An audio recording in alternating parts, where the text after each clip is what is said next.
Yes, my friends, Europe was watching us, not always for support of liberty, but for the opportunities that it might raise. See it on today's Shave.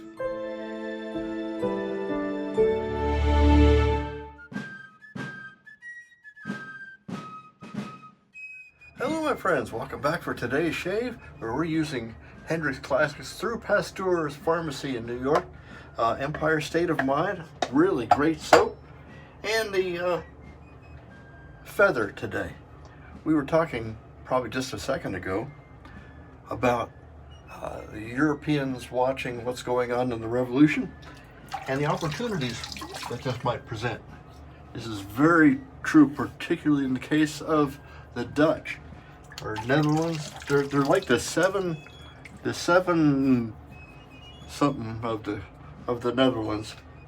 Anyway, they were super rich people. They're like the Bank of Europe, and so even the English financed a lot of their escapades or efforts through Dutch banks, and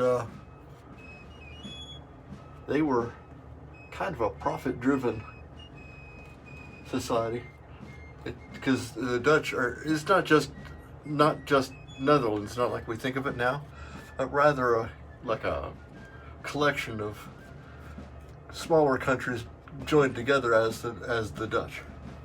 And so they had an island just east of Haiti called St. Eustatius. Eustatius. I think it's Eustatius. And that turned into kind of a trading port for us a little bit. This is kind of in this part of the revolution. We were kind of a captive exporter, a captive trading partner with the British. We sent them tobacco and timber, very important, tar and pitch, a lot of marine type agricultural staples. You needed timber, you needed pitch and tar, turpentine, hemp for ropes, things like that. And those are the things that flourished and we were very good at producing. And so the British, of course, inserted themselves pretty much everywhere along the supply chain, taking a cut. Americans would produce the raw product and then would sell it to, say, a British corporation. You wax mustachios, they get in the way sometimes. To a British entity who would then refine that product, and then we would have to buy it back from it to utilize. In business sense, that doesn't make it's not a profitable position to be in. If you look at a country or a government like a business, if the flow of commerce isn't equal, if you don't have an equitable trade between one country and another, or one company and another, eventually one company is going to get tired of that and try to work their way around it. And out of necessity, because we needed arms and gunpowder and stuff to wage war against England, and we couldn't buy them from England, and through our trading partners or trading through them, couldn't buy guns to go against the English from England. We started sneaking into Dutch West Indies through this St. Eustatius that I was just talking about.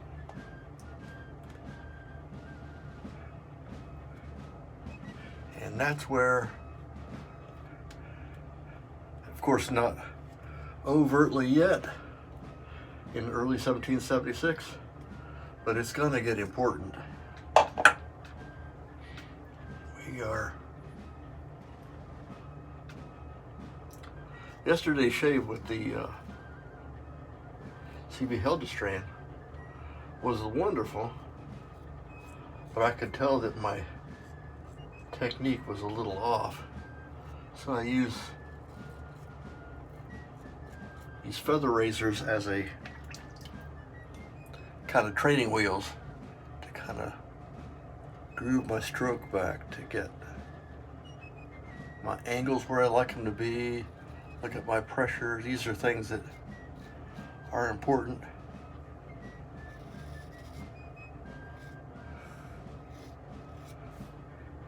In order to prevent injury, of course, but also just to get a better shave. What I noticed when yesterday's shave was, or well, the day before yesterday really, a little bit ragged here on the neckle area. So we need to tighten that technique up a little bit.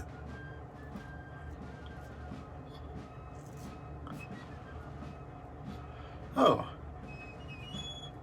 that's a little bit of history, a little bit off the edge of the page from the history books. Hope you like this kind of things. If you have other questions or ideas, please leave them in the comments. I'm happy to look up some details and do some studying. Because I'm retired, you know, that's what I do.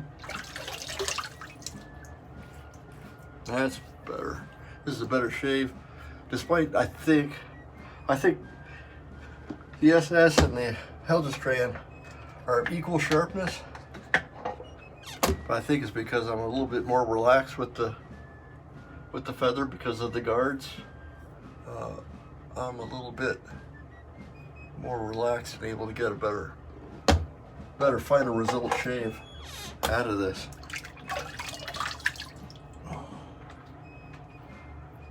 But with a little bit of re-practicing, I'll be right in there once again with the plain straight.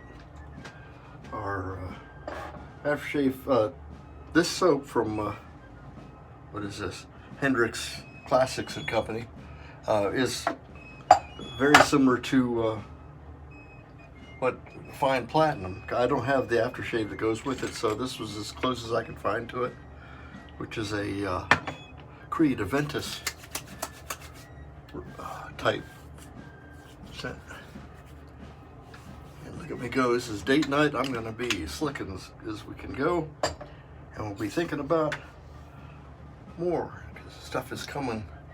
It's not a hot war yet, but it's going to be soon.